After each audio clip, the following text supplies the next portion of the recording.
Game number one, man. And we saw it all last series. That Stitch's composition with the Rainer, like we talked a little bit about, does Firm Handshake know what Necrodancer is going to do? And we saw they didn't. Unfortunately, they didn't. But no, they have. So it's a best of three. This is where the good teams will adapt and figure out what to play next. I believe we had Towers and Braxis bands. I'm trying to look for it again. Yeah, Necrodancers banned Braxis, Firm Handshake banning Towers of Doom, and Necrodancers picked Infernal Shrines, and to perfect effect, they were executing to a T on that map with the composition they want.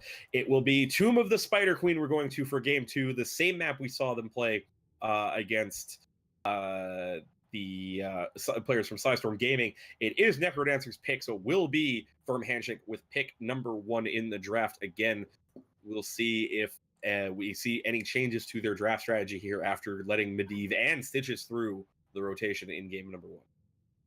Yeah, and people are getting into the drafts, getting the teams together. This is the hardest part about getting the draft ready. You know, players can't move themselves, so we got to rely on the admins a little bit. And sometimes it's hard to remember who's on what team. But we're getting it put together. I want to take this moment once again. You're gonna hear it like a broken record.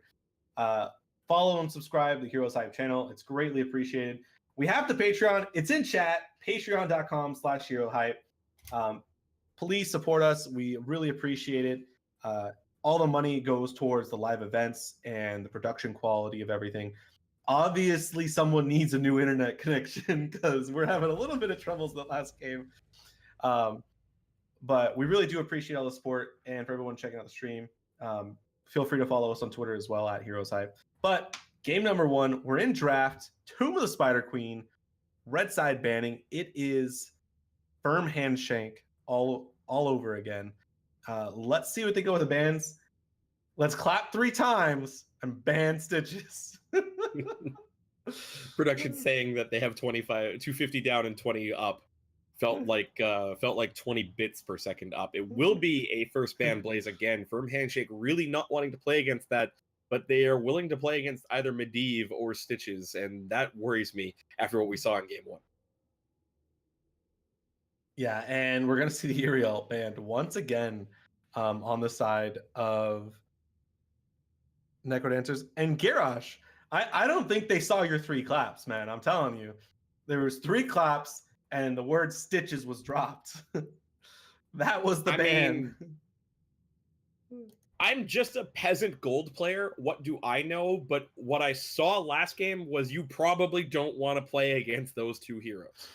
And we're going to see the Deckard Cain follow up. They should know how much Necrodancers likes that pick, but it allows the Stitches pick up once again.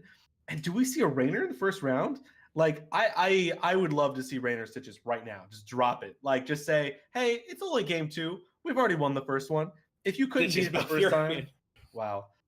And, that's a great pick because the hook into the root is absolutely phenomenal. We actually saw the Diablo from last game managed to click so fast he didn't get rooted. And that was actually very impressive. Really great reaction on that player. It was the one time he didn't get caught because there were a number of other times he got pulled straight into that root. Hey, I like to remember the good moments sometimes. It's the OG pick comp, though. Stitches Malfurion in that first rotation, just hook into root into early game troll lols in mid lane. But Jaina and Muradin on the side of Firm Handshake, looking like they want to get these rotations in. Jaina very good at getting those waves down early with the Blizzard. The triple hit on the Blizzard change that was multiple patches ago feels like ancient history at this point in time. Just very, very good at getting those waves down, being able to get that value town in the rotation with the narrow map that is Tomb of the Spider Queen. Yeah, and I can see them trying to pair the Ring of Frost with the Stay a While and Listen. We are going to see the Phoenix ban. We already know they don't like playing against it. It seems more like they don't like to play against it more so than the enemy team plays it. I mean, they did pick it last game, but we've seen it enough that I'm starting to think it's just something they don't like to play. I will say Muradin actually, in my opinion, is one of the better tanks against the compositions we've been seeing from Necrodancers. He has a block talent at level 1, and his 13 Thunderclap heal is actually one of the better talents when you're dealing with this hook kind of gang up on you type composition, because every single Thunderclap is going to heal him for 20% HP. We see the Sonya, we see the Thrall. Are we gonna see the Rainer? I mean, they're just kind of leaving it up for last. Maybe they don't think Firm Handshake plays it, and they're like, let's grab Thrall and Sonya. Let's take two of the better solo laners, as well as the how they combo so well. I mean, the Earthquake, obviously. Let's look at whose heroes have been picked. Huff Money, Quantum, Azariel. Thrall's usually been played not by Domovarian. Nope. So I know what you're saying. I know what you're going with. I know what you're saying. Are we gonna see Medivh again? I don't know, man. Like, oh, the Rainer has been so good, but I mean that is my Evan. Oh, and with the Leoric too. That's gonna be cage on cage on cage. Yeah, that's a lot of crowd control. And But that's like just Polybomb. Oh, I Ooh. love it. I was thinking to myself, what else have we seen Domovarian play today? Oh yeah, that Gul'dan on this exact map, or not, sorry, he played on Volskaya Foundry, and he was laying down the echoes of corruption all over the place. And this is the exact kind of composition as well that he'll thrive against. You get Leoric Muradin in that front line, Deckard Cain wandering around a little bit too, as he likes to stay a while and listen a little bit too long to himself talking. Ooh. I love the composition out of Necrodancers. Again, they get their Stitches, and that Stitches has been so good this entire time we've been watching them. The ball is in Firm Handshake's court right now. They have to execute this draft that they think is going to counter that Stitches, because they let it through the first round, and they had to know that Necrodancers were going to go back to it. It's their comfort pick. They've been so good on it that it just didn't make any sense for them to not draft it here. And let's be honest, the only time they've been taken off of it, they lost. Psystorm took game one, took the Medivh away, took the Stitches away, and won game one.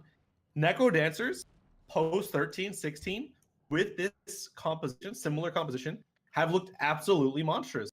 And look at the side of Firm Handshake, that's a wombo combo. But getting into the game, let's introduce the teams. Blue side, once again, we have Necrodancers, Domo on the Medivh, Physicals on Thrall, Huff Money on that Stitches, Azariel on Sonya, and Quantum playing the Malphite. And on the red side, down into the series, it is Firm Handshake, as Physicals will pause it here as Ping is dropping here. We'll finish introducing the teams here. Vader Leoric, Grizz on Deckard Cain, Jinxed on Maiev, Pirate Rum on the Jaina, and Uther on. And we're actually going to see a pause right off the bat. Something about easy ping. I'm not sure if that's the same as easy clap, but they're saying easy ping. So the team's going back and forth in chat. Sometimes that leads to some of the most iconic moments. The 3-2-3, the lag F. I'd like to channel back to the old Cal Open days when we're back playing CS 1.6 and CS Source live on 3, and then just reset the game 3 times. So they actually just asked in chat, who would win, 1 stick versus 1,000 Marines? And I already know the answer to this. It's 1 stick. You break stick, you get 2 stick. You break 2 stick, you get 4 stick. And that's how you win. Pirate Rum isn't a Dunkstik. It looks like we're getting the readies in chat. Ping is back to normal. Gonna count down 3, 2, 1. Game is gonna start off 3, 2, 1 now. Man, I absolutely love that mount that Grizz is using. That mount is so cool. Yeah, gotta love the Beyblade. Oh wait, Azariel has one. Now they can actually have a battle. Look at the Vault of the Wardens coming out. Jinx saying, you know what? I got hit a few too many times. I need an ability that lets me negate that. And we're going to see the Blizzard coming right out. Scroll of Ceiling coming out from the Cain. Actually going to hit both players. Physicals dropping very low. Is he going to fall down? Actually going to be able to walk away. The Moonfire heal coming out, just barely keeping him up. I love the timing on the mechanical play out of Firm Handshake on that one. The Scroll of Ceiling comes down. Jinx actually comes in, pulls them in with the Umbral Bind to get them into the root from the Deckard Cain there. They don't secure a kill, but look for that to continue on with the synergy between Maiev and Deckard Cain here. And look at these picks. Like, the team fighting right now from Firm Handshake, they're just saying, hey, actually, we really want to fight now. We're not happy we lost last game. We really want to fight now. Lex Uther doing a boss job stacking his Qs. The first Muradin of the day we've seen actually hit that Stormbolt all constantly. Really important because he wants to get that 25 stack and get that double bolt, which will be very crucial in these later games. You really want to see the damage stacking coming in from Muradin there. You need that value on the Q, especially when you get that piercing. Once you get the stacks up, that they move baseline. Actually, I think it might still be a talent. I don't play Muradin that much. I'll be honest. It's not my tank of choice, so I can never remember his talent tree off the top of my head. Like I said, I'm just a peasant gold player. What do I know? This is why I cast. Yeah, and we do see the bottom camp coming out for the side of Firm Handshake. Meanwhile, though, Necrodancer's actually working on the hard camp. Gonna go ahead and take it out. Thrall is finally gonna fall down. Muradin and Jaina finally finding that kill. The slows with the stuns are very impressive at making that happen. Jinx actually nowhere to be found, surprisingly, because Jinx has been very crucial with that Umbral Bind to get that massive amount of damage. We actually talked about the Muradin play landing the Stormbolt. It's actually what secured that kill, as Lex Uther was able to hit a fadeaway Stormbolt while he was being hooked away from physicals on the Thrall, landed it, and they were able to go in and secure that kill. They'll have to fight back against this camp here, but right up against that wall, look at the damage coming in from Domovarian on the Golden, actually getting pulled in by the Umbral Bind, but a walking away Fellflame to just tap off that damage there. Really, though, negated by the spell shield of that of the hard camp pushing in with the mid, as they've already lost theirs trying to push that wall. Yeah, and now they're kind of 5-manning around mid, trying to get that wall damage from the camp. Huff Money gonna step out, tank it just for a moment. Now they're gonna take a little bit of wall damage, just a little bit, not too much. But they do get the initiative on the rotation. Vader actually doing an excellent job of countering the Sonya kind of bulliness. Lex Uther doing what Lex Uther does best, being the kryptonite for the side of Necrodancers, not letting them get that turn in. 14 stacks though on Naked Corruption for Domo. That's gonna be a very important talent the later this game goes. Huff Money though, not able to turn in his gems, but Malfurion though managing to get it off. Azariel gonna go ahead and break that chain. They're doing a little bit of poke damage down there. Physical still trying to get the turn in. Grizz looks like he might have the Q. Nope, gonna get the turn in 9-second. Very close for both teams though. Both teams have turn in. It's just a matter of which team can control it better. Wow, look at those stacks. Yeah, a lot of that's really coming down to how well Firm Handshake can control Huff Money on his attempts to turn in here. He's got the bulk of the gems for the side of Necrodancers here, whereas with 42 gems in play, Gul'dan actually getting caught out there as the roots and the slows come in from Firm Handshake. They pick up their second kill of the game, and that should set them up for a turn in here as they hit level 7. Yeah, greatly limiting the control they have. Unfortunately, turn in on either Jinx or Leoric, and Leoric not able to turn in. Jinx is actually going to get that turn in up in the top lane. First, Web Weavers going to the side of Firm Handshake. Really good play by them. Muradin is halfway stacked on his Stormbolt talent. Jaina almost halfway stacked on her orbs. So they want to just keep rotating, control these lanes. Actually getting the hook on Jaina. The root comes out. The follow-up not quite there. It's just 2v3. Physical's trying to walk away. The knockback coming back from Jinx, but taking a ton of damage on the return from Gul'dan. Unfortunately. Yeah, that's the thing about Jinx right now on the Maiev, having to use that Vault of the Warden so early on in the fight that Domovarian is actually just outweighting him. As soon as he comes down and looks to go on the retreat with the Umbral Bind in there with the tethers, just drops the Corruption and hits him with all 3 stacks on the way out, getting so much value out of that Gul'dan pick there. And with the added wave clear, they're able to just counter these Web Weaver pushes. They don't get a ton of value here, though. They'll probably get the top wall, but not much more than that. And I want to call it out because it's the first time we've seen it all night. That is an Emerald pick at 7 for Kayn, trying to reduce the amount of healing that Quantum can get out as Malfurion, as well as the self-sustain we see from Physical, Sonya, and Gul'dan and Stitches. Like, they all have very extreme health sustain down. So that's going to be a very crucial talent when they get these quick bips with the Umbral Bind.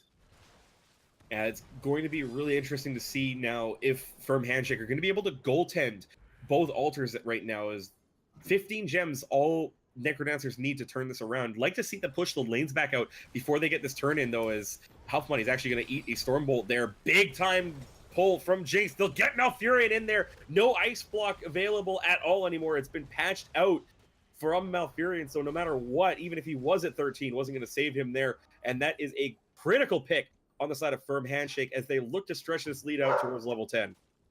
Yeah, and Huff Money tried to, after the quick fight, to turn in very close, but Lex Luthor was like, wait a second, where's Huff Money? And smart to sniff it out. Level 10s will come out for the side of Firm Handshake first.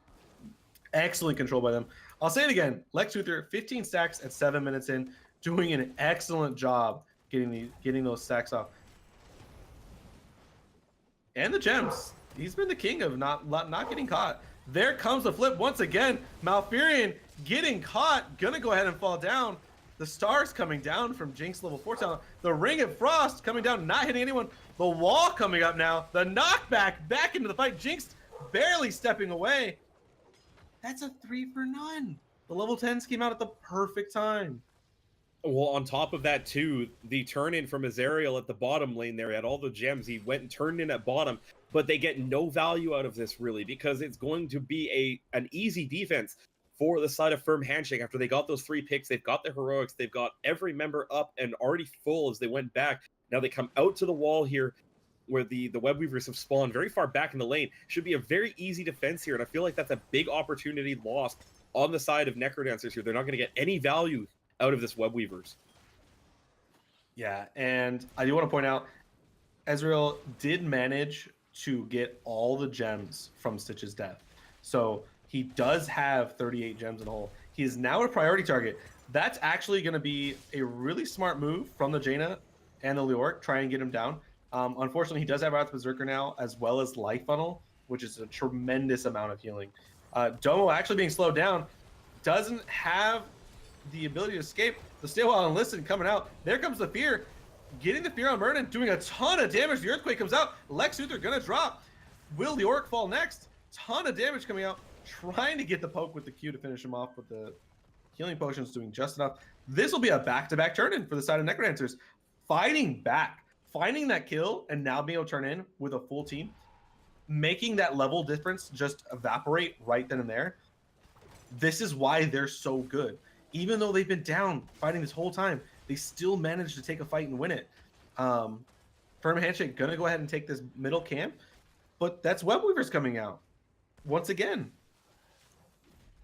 It's been a really strong performance by Necrodancers here. They hit that power spike at level 10. It's not going to be Future Bile. They're going for Kidnap again with Gorge on the side of Huff Money there. They look to really isolate a single target, try and get that cascading failure on the side of Firm Handshake here. They look to push this top lane, and this is, I think, where they really want to focus their efforts here if they want to make a boss call later on.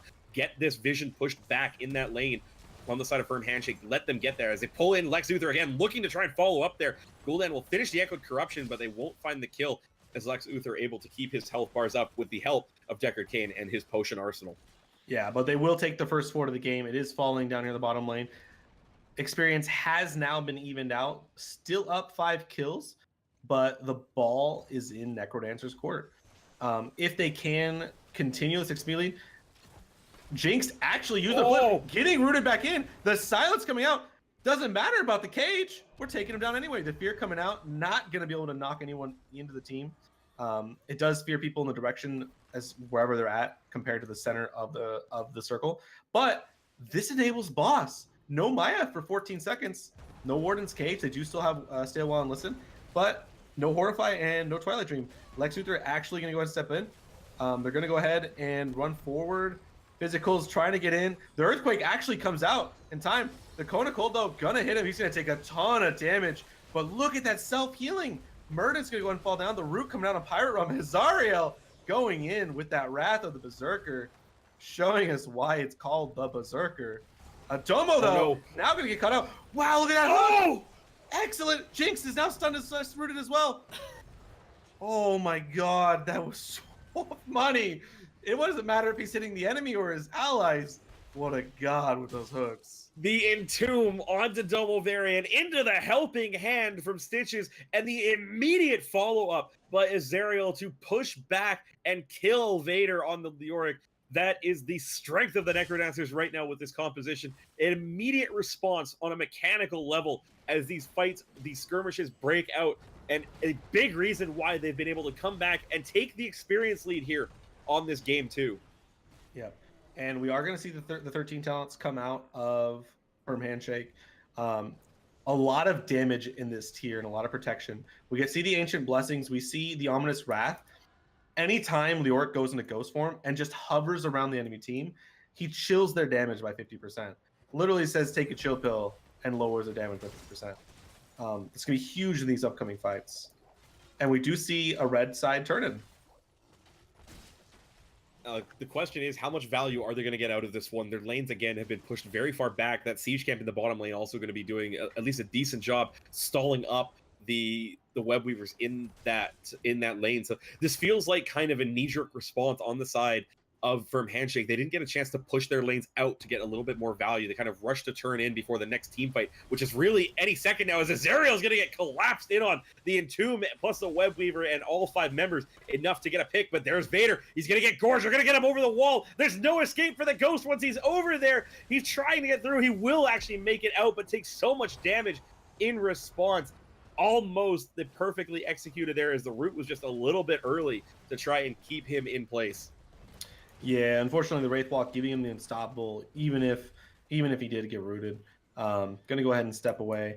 Losing Sonya, kind of a big deal. Is a big portion of their burst damage with the spear and the seismic slams. But they are gonna go ahead and just clear out these Web Weavers. Firm Handshake gonna go ahead and take the initiative, similar to we just saw Necrodancers run up towards the top lane, maybe look towards boss, but nope. Just gonna take this top fort, make sure they hit that 16 talent tier right away. Big talent tier for them. They get a bunch more damage through Northern Exposure, and the improved damage actually out on Kane's Scroll of Sealing. He's going to go for the 200% damage. No big surprise there. He's going to be hitting a lot of heroes with the layout there. How Money actually going to be grabbing Jaina on the hook inside the Entomb. There's a stay well and listen. We'll keep him there, but gets put right back in the center of the fight. Ice Block comes out, and the Fury goes down first. It's chaos here right in the center as people are popping left, right, and center. Gul'dan down, Stitches down, Jaina down. Physicals trying to stay alive. Azariel with that health funnel trying to stay alive, spinning to win. Physicals will finally go. That's going to be Azariel now, as it's 4v1v none. Full team wipe against the Necrodancers, and Firm Handshake will set their sights on the boss. Yeah, and unfortunately for the side of Necrodancers, that was an excellent play. The Gorge onto the Jaina to prevent that giant burst onto the team. Twilight Dream was just slightly too early and didn't hit Jaina out of the Gorge. If it had, that fight would have gone entirely different. Unfortunately for them, though, Jaina managed to drop all of her damage, and it's so much. We do see the first boss of the game going in the favor of Firm Handshake, but on the side of Necrodancers, they do have a lot of PvE clear. It is Thrall, Sonya, and Gul'dan, so I'm looking forward to see them, how they address this. They don't have any coins, so they can't turn in anything, but also no turn in for the side of Firm Handshake. They're just short about 5 coins. I do expect them to try and get a wall here. It's really up to Gul'dan to see what kind of poke damage he gets out. Lex Luthor's kind of stepping forward. The wall actually coming in, not close, almost getting physicals, but gonna go ahead and miss it. I'm just gonna lose the top wall. Yeah, good defense from the side of Necrodancers here. They've got a big opportunity now to try and goaltend this, as every member on the side of Firm Handshake going to turn in. It's Vader with a lot of the coins there, as Ariel's actually going to go and scout the other 4. They realize the other half of the gems are on Vader. They're going to have to try and get to the bottom lane. It won't come in time, as Vader really well done to get from the mid lane to pick up the gems into the bottom turn in, and they get a boss followed by a big Web Weaver phase, and that top lane is pushed in really far. Yeah, and they got to deal with this right away. Wherever the wave is currently at is where the Web Weaver will drop. So actually kind of surprised to see them not step up right now to the top lane. It has an open wall, and here they come actually. Necrodancer is going to go ahead and walk away. But this is 16 minutes into the game. These Web Weavers will take keeps on their own at this point. They need to be addressed. And Domo, knowing that full well, going to go ahead and throw out the Q. Actually gonna get, wow, I actually had to use the Fear, knock away Lex Luthor, but that is an Entomb out.